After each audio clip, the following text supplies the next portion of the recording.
에서 지도력의 중요함에 대해서 살피려고 합니다. 우리 삶을 살아갈 때 지도력이 얼마나 우리 삶에 큰 영향을 미치는가, 여기에 대해서 살필 텐데, 지도력이 우리 삶에 영향을 크게 미친다라는 사실은 역사적인 사건들을 통해서 알 수가 있습니다. 역사가 주는 교훈을 통해서 보게 되면 지도력이 사라진 상태, 지도력이 진공 상태가 된 그 시대에는 안정과 번영이 없을 뿐만 아니라 내일에 대한 소망도 담보로 잡히게 된다라는 것입니다. 오늘 잠시 우리가 어렵고 힘들지만 내일은 소망 가운데 살 수 있다라는 것이 아니라, 오늘의 지도력이 없으면 내일에 대한 소망도 담보가 되어서 오늘 지도력이 회복돼야지만이 내일의 소망을 삼을 수 있는, 소망을 가질 수 있는 그런 시대가 되더라, 그런 일들이 일어나더라라는 것을 우리가 역사를 통해서 배울 수가 있습니다. 어떤 단체나 조직이라도 분명한 지도력이 확립되지 않으면 구심점이 사라지고 구심점이 상실되었기 때문에 혼란과 분열과 아픔과 역경을 맞이하게 된다라는 것이 일반적인 이야기이고, 또 일반적인 조직이나 단체가 겪는 일이 됩니다. 그러므로 우리가 살아갈 때 리더십에 대해서, 지도력에 대해서 관심을 가지고 바른 리더십이 세워지도록, 바른 지도력이 세워지도록 기도할 필요가 있습니다. 교회를 위해서도 그러하고, 나라를 위해서도 그러하고, 또 내가 속한 단체나 어떤 조직의 지도력이 바로 세워지도록 기도하는 것이 대단히 중요한데, 오늘 이 말씀을 통해서 지도력이 얼마나 중요한가를 깨닫고 우리가 지도력을 위해서 기도할 수 있는 은혜가 우리에게 있기를 주의 이름으로 축복합니다. 오늘 우리가 사사기를 읽었는데, 이 사사기는 사사시대가 어떠했는가, 사사시대에 대해서 기록해 놓은 사사시대의 기록입니다. 사사시대는 이스라엘의 지도자 여호수아가 죽은 후에 새로운 이스라엘의 왕 사울이 세워질 때까지의 그때 기간들을 사사시대라고 합니다. 이 사사시대에는 이스라엘을 맡아놓고 지도하는 그런 지도자가 없었고, 그저 위기 때마다 하나님, 우리 이 위기에서 우리를 건져 주십시오라고 하나님 앞에 도움을 구할 때 하나님께서 그 어려움에서 벗어날 수 있도록 이스라엘 위하여 사사를 세우시고, 그 사사들이 그 어려움에서 건져내었더라, 그리고 그들이 이스라엘 다스렸더라라고 하는 기록이 사사시대의 기록인데, 이 사사시대는 이스라엘의 왕이 없는 시대, 분명한 지도력이 부재했던 시대를 가르치고 있습니다.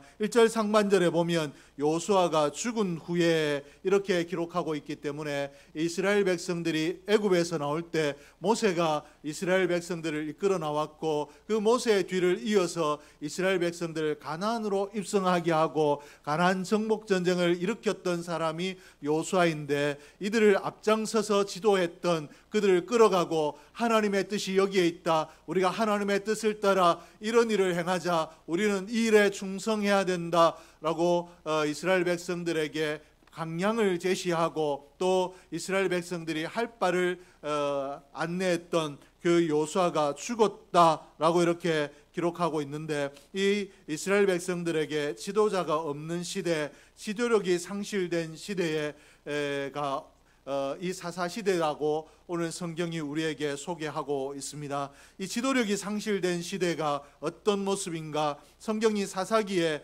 마지막 절 중에서 지도력이 상실된 시대가 어떤 시대인가 우리에게 소개하고 있는데, 21장 25절에 보면 그때 이스라엘이 왕이 없으므로 사람이 각기 자기의 소견에 옳은 대로 행하였더라 라고 이렇게 기록하고 있습니다. 사람들이 자신이 하고 싶은 대로 행동했다라는 말을 성경이 기록하고 있는데, 이 말이 무엇을 이야기하고 있는가? 한마디로 사람들이 자기 하고 싶은 대로 했다라는 이 말은 무질서를 이야기합니다. 사람마다 자기가 하고 싶은 일이 다르고, 또 그 마음에 품은 생각들이 다르기 때문에 자기의 소견에 옳은 대로, 자기 생각대로 했다라는 것은 질서가 없는 시대였다. 그 사회에 질서가 없고 오히려 그 사회가 방종한 사회였다라고 이렇게 성경이 이야기하고 있는데, 이스라엘이 지도력을 상실하자, 요수아라는 지도력을 상실하자 혼란을 경험하게 되었고, 사회가 무질서 가운데 처하게 되었으며, 또 그 무질서 가운데 부정한 일들이 일어났고 부패가 일어났으며 신앙이 타락되었고, 극단적인 이기주의로 사람들의 마음이 어떻게 살아야 될지, 어떻게 하는 것이 옳은지 갈피를 잡지 못하는 그런 방황의 시대가 도래했다. 그 방황의 시대가 사사시대였다라고 이렇게 성경이 소개를 하고 있습니다. 한마디로 이야기하면 흑암의 시대, 어두운 시대, 빛이 보이지 않는 시대였다. 그리고 그 빛이 보이지 않는 시대에 이스라엘 백성들이 역경의 시간, 고난의 시간을 통과했다라고 이렇게 우리에게 소개하고 있는데, 이런 어둠의 시대가 사사시대뿐만 아니라 오늘 우리가 살고 있는 이 시대가 이런 어두운 시대일 수도 있고, 우리가 삶을 살아갈 때 얼마든지 우리의 삶에 이런 어두운 시대가 다가올 수 있고 흑암의 시대가 다가올 수 있는데, 이런 어둠의 시대가 우리에게 다가오면 우리가 하나님의 성도된 자는 어떤 기준으로 살아야 되고 어떤 마음으로 살아야 되는가, 어떻게 살아야 되는가, 오늘 말씀을 통해서 그 답을 얻으려고 합니다. 내 인생길에 갑자기 내가 의도하지 아니하고 기대하지 못했던 어둠의 시간들이 찾아올 때, 내가 이 역경의 시대, 이 질서가 없는 무질서의 시대, 지도력이 분명히 이 길로 가야 된다라고 바른 방향을 제시하지 않는 그런 시대에 내가 어떻게 살아야 역경을 이겨내고 방향을 제대로 잡아 승리의 삶을 살 수 있겠는가, 오늘 말씀을 통해서 살피려고 하는데, 오늘 말씀을 통해서 이스라엘 백성들이 이 어려움의 때 어떻게 이 어려움들을 벗어났는가 우리에게 소개하고 있는 것은, 첫째로 하나님의 인도를 구하라는 것입니다. 이스라엘 백성들이 혼란과 역경의 순간에 여호와 하나님을 주목하기 시작했습니다. 우리에게 이런 어려움이 있는데, 여호수아가 죽었는데 우리가 도대체 방향을 어떻게 잡고 무엇을 기준으로 어떻게 나아가야 될 것인가 할 때, 그들이 자기 마음에 옳은 대로 판단하는 것이 아니라 우리에게 하나님이 계시는데 우리의 길을 인도하시고 우리의 방향을 인도하시는 하나님께 묻자라고 하나님을 주목하여 하나님 앞에 하나님 우리를 인도해 주십시오라고 하나님의 인도를 구했다라고 성경이 소개를 하고 있습니다. 1절 말씀에 보니까 여호수아가 죽은 후에 이스라엘 자손이 여호와께 여쭈어 이르되 우리 가운데 누가 먼저 올라가서 가나안 족속과 싸우리까. 여기 여쭈어로 번역된 아이시알루라는 이 말은 사람이 지적인 호기심 가운데 단순한 이게 뭡니까? 라고 질문하는 이런 단순한 지적인 호기심에서 발생한 질문이 아니라 심각한 인생의 문제에 대해서 상담하는 그런 질문, 또 하나님 앞에 기도하는 그런 질문을 의미합니다.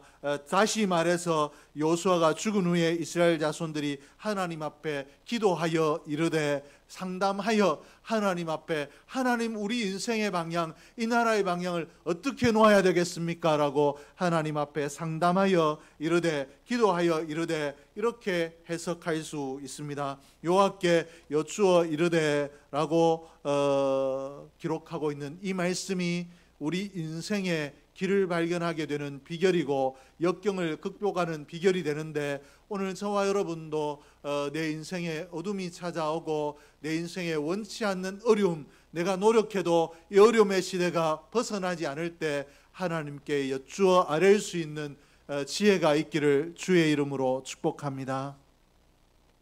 이스라엘 백성들이 혼돈과 위기 속에서 자신들의 주관적인 생각대로 자신들의 나아갈 길을 정하지 않고 하나님 앞에 나아갈 방향을 물었다, 하나님의 인도하심을 구했다라고 이렇게 기록하고 있는데, 이스라엘 백성들이 이 위기에서, 이 어려움에서 벗어났던 길이 바로 하나님 앞에 묻는 데 있었다라고 오늘 성경이 소개하고 있는데, 이스라엘 백성들이 그러했다라면 하나님의 영적인 이스라엘 된 우리도 동일한 줄로 믿습니다. 그러므로 누군가에 나아가면 또 어떤 지혜로운 길을 찾으면 내가 무엇에 의지하면 대단히 지혜로운 신박한 방법을 찾을 수 있을까? 인생을 의지하거나 방법을 의지하지 않고 하나님께 물을 수 있는 지혜가 저와 여러분들에게 있기를 주의 이름으로 축복합니다.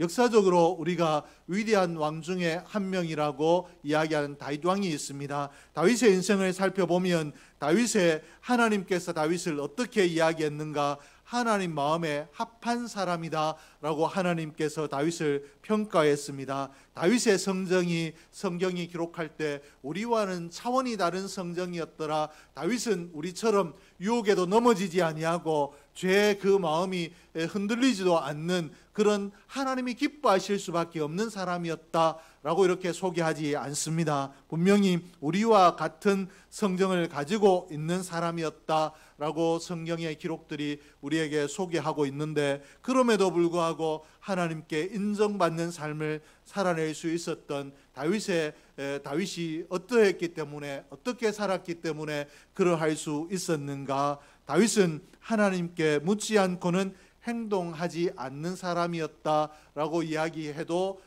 과언이 아닐 정도로 하나님 앞에 자기의 생애에 어려움을 만날 때마다, 결정해야 될 일이 있을 때마다 하나님 앞에 물었던 사람이 다윗입니다. 다윗의 생애에 가장 많이 나타나는 표현이 무엇인가 하면 사무엘상 23장 2절 상반절에 보면 이에 다윗이 여호와께 묻자와 이르되, 하나님 앞에 묻는 사람이 다윗이었습니다. 그리고 다윗의 인생에 가장 결정적인 단어, 가장 많이 사용된 단어를 꼽으라 이야기하면 하나님께 묻자와 이르되 라고 한 이 말씀이다 라고 해도 과언이 아닙니다. 수많은 삶의 위기와 역경의 순간을 만났을 때 먼저 하나님 앞에 도움을 구하거나 또 미처 도움을 구하지 못하고 자기가 잘못된 길로 갔을 때 선지자나 어떤 계기를 통해서 내가 하나님께 묻지 않고 내 생각의 길을 갔구나 라고 깨달을 때 하나님 앞에 회개하며 하나님의 길을 물었던 사람이 다윗입니다. 그러므로 하나님께서 다윗을 사랑하셨고 그리고 다윗의 길에 항상 동행해 주셨기 때문에 다윗의 길이 하나님 기뻐하시는 인생의 길이 될 수 있었던 것입니다. 그러므로 우리의 삶이 역경에 다다를 때 어디를 가야 하고 어떻게 해야 하며 또 무엇을 해야 할까 우리가 알 수 없은 그런 어려움의 혼돈의 시기를 만났을 때 내 인생에 참된 지도자가 필요할 때 그때 우리가 하나님 앞에 무릎을 꿇어 간절하게 하나님 내가 어느 방향으로 나아가며 어떻게 해야 되며 어떤 일을 행해야 됩니까? 라고 물으면 하나님께서 우리가 선택해야 될 일을 깨달아 알게 하시고 우리가 갈 바를 알게 하심으로 하나님의 인도하심을 따라 우리가 승리하게 될 줄로 믿습니다. 다윗이 그러했던 것처럼 내 길을 정하기 전에 또 내 일을 결정하기 전에 또 내 방법을 결정하기 전에 하나님 앞에 물을 수 있는 그런 묻는 것이 우리 삶의 특징이 되는 그런 인생이 될 수 있기를 주의 이름으로 축복합니다. 둘째는 도전하라는 것입니다.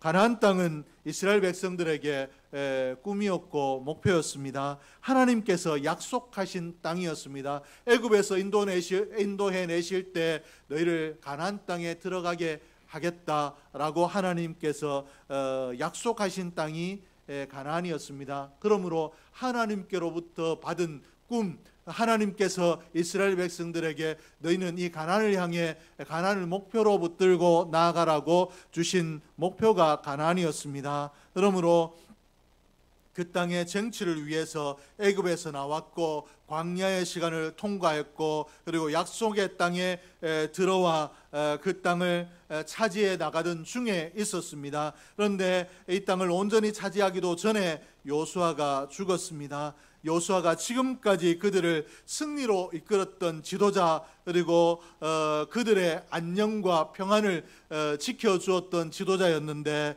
이 요수아가 죽고 적들이 이제 한번 우리가 이스라엘과 더불어 싸워보자라고 사기를 돋우고 있는 그런 상황에 이스라엘 백성들이 직면해 있습니다. 하나님께서 분명히 그 꿈으로 그들의 목표로 가나안을 주셨는데, 그리고 요수아를 통해서 그 가나안에 들어오게 하셨고, 또 그 가나안에서 정복 전쟁을 일으켜 하나님의 말씀대로 그 땅의 거민을 쫓아내고 있는 중이었는데, 다 쫓아내지 못한 상태에서 요수아가 죽었다. 그리고 이 요수아가 죽고 난 이후에 이스라엘의 거민들이 이스라엘과 전쟁하기 위해서 그 사기를 돋우고 있는 그런 상황에 이스라엘 백성들이 처하게 되었다라는 것입니다.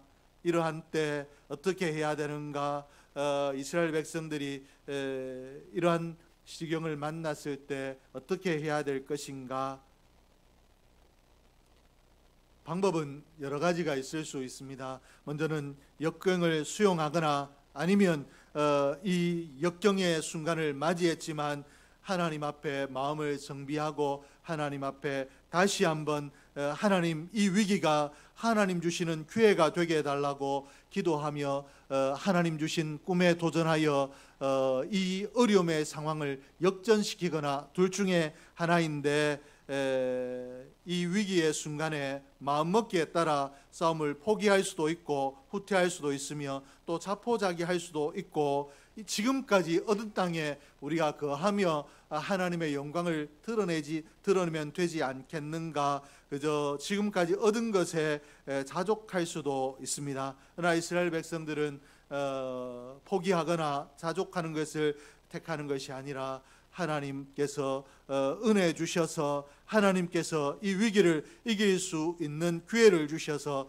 우리가 이 위기의 상황에 처했으나 이 위기의 상황을 역전의 상황으로 바꾸기를 원합니다라고 하나님 은혜에 도전하는 것을 선택했습니다. 1절 말씀에 보니까 요수아가 죽은 후에 이스라엘 자손이 여호와께 여쭈어 이르되 우리 가운데 누가 먼저 올라가서 가나안 족속과 싸우리까? 이스라엘 백성들이 하나님, 왜 이 중요한 시기에 우리의 지도자 요수아를 데려가십니까? 우리가 어떻게 해야 되겠습니까? 라고 하나님을 원망하는 것이 아니라, 하나님께서 주신 꿈, 하나님께서 주신 목표, 그 가나안 족속과 이 가나안 땅을 온전히 정복하기 위해서, 이 가나안 족속과 전쟁을 위해서 어느 지파가 누가 먼저 올라가야 되겠습니까? 라고 하나님, 요수아는 죽었지만 우리는 포기하지 아니하고 우리는 중단하지 아니하고 하나님 주신 꿈에, 하나님 주신 목표에 도전하겠습니다 라고 이렇게 하나님 앞에 은혜를 구하고 있습니다. 이스라엘 백성들이 역경 중에도 가나안 땅에 대한 꿈을 포기하지 않고 우리 가운데 누가 먼저 올라가서 이 전쟁을 시작해야 되겠습니까? 라고 하나님께서 주신 가나안에 대해서 도전하고 있는 이 모습이 바로 우리 인생이 승리할 수 있는 비결입니다. 하나님 앞에 우리가 꿈을 붙들고 살아가다가 꿈이 도전을 받으면 이 꿈을 향하여 살아가는 일이 내게 너무 어렵다라고 힘에 버거울 때 우리가 꿈을 포기하는 경우들이 생깁니다. 내가 꿈을 향해서 하나님 앞에 기도하며, 하나님, 내가 하나님 주신 이 꿈을 향하여 한번 제대로 살아보겠습니다, 하나님 영광을 위해서 힘써 살아보겠습니다 라고 도전해 나가다가 이 주저앉아 버리거나 또 현실에 안주하게 되는 경우가 있는데, 이스라엘 백성들처럼 도전을 받으나 그 도전 때문에 포기하거나 꿈을 포기하거나 주저앉지 아니하고 현실에 안주하지 아니하고 여전히 다시 한번 도전하는 것, 이것이 우리 인생이 승리할 수 있는 비결인데, 오늘 저와 여러분이 이렇게 되기를 주의 이름으로 축복합니다. 내 인생에 원치 않는 역경이 찾아오고 고난이 찾아왔을 때 나는 이 고난을 이길 수 없다, 이렇게 고난이 찾아왔는데 내가 살아내는 것도 어려운데 어떻게 하나님의 영광을 드러낼 수 있겠는가, 나는 하나님의 은혜가 머무는 인생이 아니다라고 자포자기하거나 포기하는 것이 아니라, 하나님, 내게 은혜를 주십시오, 다시 한번 이 꿈에 도전하겠습니다, 하나님께서 주신 이 꿈을 포기하지 아니하고 하나님이 인도하심을 따라, 하나님께서 인도하심을 따라 다시 한번 꿈에 도전하겠습니다라고 하나님 앞에 도전의 삶을 사십시오. 그리하면 하나님께서 어떻게 하시는가? 하나님께서 이스라엘 백성들에게 포기하지 아니하고 다시 한번 도전하기 위하여 하나님께 은혜를 구하는 이스라엘 백성들에게 하나님이 그 가나안 땅을 다시 이스라엘의 손에 붙여주셨습니다. 하나님이 붙여주셨다라는 것은 무엇을 의미하는가? 이스라엘 백성들이 이제 전쟁에 나겠습니다. 하나님 도와주십시오라고 하지만 은혜를 구하고 있는 상태이지만 하나님께서 그 전쟁을 이스라엘의 손에 붙이셨다라는 것은 이미 승리한 전쟁, 하나님께서 그 전쟁에 개입하시기 때문에 결과를 두고 볼 것도 없이 이미 승리한 전쟁인 줄로 믿습니다. 하나님께서 믿음을 가지고 하나님 주신 꿈을 포기하지 아니하고 하나님의 도움을 구하며 나아가면 하나님께서 함께해 주신다라는 것을 이스라엘 백성들을 통해서 우리에게 깨달아 알게 하시는데, 오늘 저와 여러분도 이 말씀을 가슴에 품기를 주의 이름으로 축복합니다. 하나님께서 우리의 손에 승리를 붙여주시도록 우리가 어려움을 만났으나 포기하지 아니하고 자족하지 아니하고 하나님 은혜에 이 어렵고 힘든 시기에도 내가 하나님이 은혜 주시면 하나님의 영광을 드러내는 삶, 하나님께서 내게 맡겨주신 사명을 온전히 감당하는 삶을 살 수 있을 줄로 믿습니다. 하나님 도와주십시오라고 하나님 앞에 도전하는, 하나님 부어주신 사명의 꿈에 도전하는 저와 여러분 될 수 있기를 주의 이름으로 축복합니다. 도전하면 살아계신 하나님께서, 전능하신 하나님께서 우리의 도움이 되시고 우리를 승리케 하실 줄로 믿습니다. 그리고 셋째로는 순종입니다. 이스라엘 백성들이 가나안 땅의 정복을 다시 시작했을 때 그들 앞에 가장 큰 장애물이 무엇이었는가 하면 베색이라는 요새였습니다. 이 요새는 여호수아 생전에도 정복하지 못했던, 아직까지 정복을 하지 못했던 곳이었습니다. 베색이 어떤 곳이었는가 하면 7절에 아도니 베색이 이르되 옛적에 70명의 왕들이 그들의 엄지손가락과 발가락이 잘리고 내 상 아래에서 먹을 것을 줍더니, 이렇게 기록을 하고 있습니다. 이 베색의 성주 아도니라는 것은 사람의 이름이 아니라 베색의 성주, 또 베색의 왕, 이런 호칭인데, 베색의 왕이 어떻게 이야기하고 있는가 하면 옛적에 70명의 왕들이 그들의 엄지손가락과 발가락이 잘리고 네 상 아래에서 먹을 것을 주었다라고 이렇게 이야기하고 있습니다. 얼마나 이 아도니 베색이 잔인한 무사였는가, 그리고 대단한 전쟁의 능력을 가지고 있었고 권력을 가진 사람이었는가 하면 70명의 왕들을 굴복시키고 그들을 사로잡아 그들의 엄지손가락과 발가락을 잘라버린 그런 사람이었다라고 이렇게 소개를 하고 있습니다. 가나안을 정복하려는 이스라엘 백성들에게 있어 이 베색이 두려움의 대상이 되고 넘어야 될 장애물이 된다라고 오늘 성경이 소개하고 있는 것입니다. 베색을 점령하지 않고는 완전히 가나안을 정복한다라는 것을 생각할 수 없는 그런 가나안의 온전한 정복을 위해서 이스라엘 백성들에게 넘어야 될 큰 장애물이 베색이었습니다. 이 가나안 정복의 기쁨을 누리기 위해서는 당연히 이 베색을 정복해야 되는데, 이 하나님은 이스라엘 백성들이 당한 역경을 해결하기 위해서, 이 장애물을 해결하기 위해서 유다에게 네가 먼저 올라가서 이 전쟁을 시작해라 라고 기록하고 있습니다. 2절 말씀에 보니까 여호와께서 이르시되 유다가 올라갈지니라. 누가 먼저 올라갈까요? 이 전쟁을 위해서 누가 먼저 올라가야 되겠습니까? 라고 하나님 앞에 물었더니 유다가 먼저 올라가라고 하나님 말씀을 하셨습니다. 하나님께서는 이스라엘 백성들의 승리를 위해 이스라엘 공동체가 정복의 기쁨을 누리도록 하기 위해 유다 지파를 사용하기를 원하셨는데, 이 말을 바꾸어서 이야기하면 유다의 입장에서 이 말씀을 들으면 어떤 말이 되는가? 굉장히 부담스러운 말입니다. 유다 지파가 있는데 유다 지파를 향해서 네가 책임을 져라, 네가 이스라엘 막아서는 이 장애물을 제거해라, 네가 앞장서서 이 전쟁을 치르고 이 전쟁의 선봉이 되라 라고 하는 말씀인데, 누구라도 전쟁의 선봉에 서는 것, 장애물을 앞장서서 제거하는 것은 피하고 싶은 일이 아니겠습니까? 그런데 유다 지파에게 하나님께서 네가 책임을 져라, 네가 정복을 해라, 네가 앞장을 서라 라고 이렇게 말씀을 하고 계십니다. 왜 유다 지파에게 이 부분이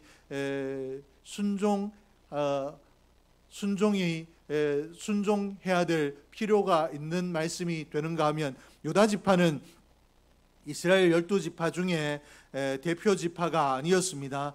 유다는 야곱의 12아들 가운데 네 번째 아들이었습니다. 그렇기 때문에 이스라엘 공동체를 위해서 앞장서야 될 그런 물리적인 이 지파적으로 이 사명을 가진 지파가 아니었습니다. 그렇기 때문에 유다가 내가 첫 지파도 아니고 우리가 이 이스라엘의 대표 지파가 아닌데 하나님 왜 우리 지파가 올라가야 됩니까? 라고 이렇게 하나님 앞에 반문하고 다른 지파를 보내주십시오 라고 하나님의 명령에 거부할 수도 있었는데 유다 지파가 여기에 순종을 합니다. 그리고 유다 지파가 하나님의 복을 받게 되는 계기가 이 순종이 되고, 또 이 순종을 통해서 이스라엘 민족의 대표 지파가 되는, 유다 지파가 대표 지파가 되는 중요한 계기가 이 순종인데, 하나님께서는 지금 해결해야 될 장애물 앞에 서 있을 때 유다 지파에게 네가 먼저 앞장서서 이 장애물을 이스라엘 위하여 돌파해라 라고 말씀하셨습니다. 그때 유다가 순종함으로 그 일을 이루어내었고, 이 유다 지파가 순종하자 이스라엘 백성들이 이 배색을 점령했다라고 이렇게 가르치고 있습니다. 4절 말씀에 보니까 유다가 올라가매 여호와께서 가나안 족속과 브리스 족속을 그들의 손에 넘겨주시니 그들이 배색에서 10,000명을 죽이고, 이렇게 했습니다. 유다 지파는 특별히 용맹했더라. 유다 지파에게는 이들을 무찌를 만한 충분한 능력이 있었더라 라고 성경이 소개하는 것이 아니라, 하나님께서 유다에게 유다 지파가 먼저 올라가라 라고 하셨을 때 유다 지파가 우리가 대표 지파다 아닌데 라고 불평하거나 원망하거나 거부하지 아니하고 그렇게 하겠다라고 순종하여 올라갔더니, 하나님께서 유다 지파가 그저 올라감에 여호와께서 가나안 족속과 브리스 족속을 그들의 손에 넘겨주셨다, 이렇게 기록을 하고 있습니다. 그리고 7절 마지막에 가서 보면 결국 아도니 베석도 죽었다라고 이렇게 기록하고 있고, 이스라엘 백성들이 이 전쟁에서 승리했다라고 이렇게 성경이 소개를 하고 있습니다. 하나님께서 유다의 순종을 통해서 이 역경을 이기게 하셨다라는 것 우리가 기억할 필요가 있습니다. 오늘 하나님께서 어려움 가운데 있을 때 우리에게 하나님 말씀을 깨달아 생각나게 하시고, 또 말씀이 우리의 심령에와 부딪히게 하시며 순종을 요구하는 경우가 있습니다. 하나님, 내가 지금 상황이 이러한데 어떻게 이런 말씀에 순종할 수 있겠습니까? 하나님, 내가 지금 이 말씀, 이 명령에 순종할 때가 아니라 내 앞에 있는 어려움이 제거될 필요가 있는 시기입니다라고 우리가 하나님의 감동에 순종하지 않으면 우리 앞에 장애물도 무너지지 않지만, 장애물이 있으나 어려움이 있으나 역경이 있으나 하나님께서 주시는 감동에 내가 순종하면 하나님께서 그 장애물을 넘어가게 하시더라. 하나님께서 우리의 손에 그 장애물을 붙이시는 역사가 일어날 줄로 믿습니다. 그리고 하나님이 붙이시면 그것이 곧 승리가 되는 줄로 믿습니다. 오늘 하나님께서 우리에게 주시는 말씀, 역경 앞에 처했을 때 하나님의 인도를 먼저 구해라. 내 생각을 쫓아가지 말고 하나님 앞에 내가 어느 방향으로 나아가야 될지 인생의 방향을 하나님께 물으라 라고 하신 말씀을 기억할 수 있길 원하고, 그리고 인생의 어려운 중에서도 하나님께서 내게 맡겨주신 사명, 또 내가 꿈으로 붙든 하나님 앞에 내 인생에 하나님 영광을 위해서 내가 이런 일을 해야 되겠다라고 꿈으로 붙든 그런 목표에 도전하는 삶을 살아라. 어려운 중에도 사명에 그리고 하나님 주신 목표에 도전하기를 중단하지 아니하고 그 목표에 여전히 도전하라.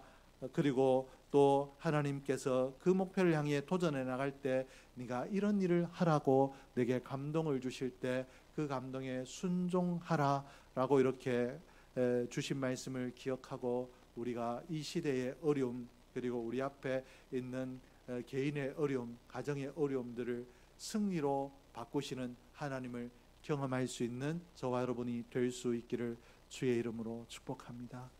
우리의 능력이 아니라 우리의 힘이 아니라 우리의 지혜가 아니라 하나님의 인도하심 그리고 하나님의 인도하심을 믿으며 하나님 앞에 주신 사명에 미어 달리는 자 그리고 하나님 어려운 가운데서도 주시는 감동을 놓치지 아니하고 순종하는 자가 승리의 삶을 살게 될 텐데 저와 여러분이 꼭 이렇게 되기를 주의 이름으로 축복합니다. 기도하겠습니다.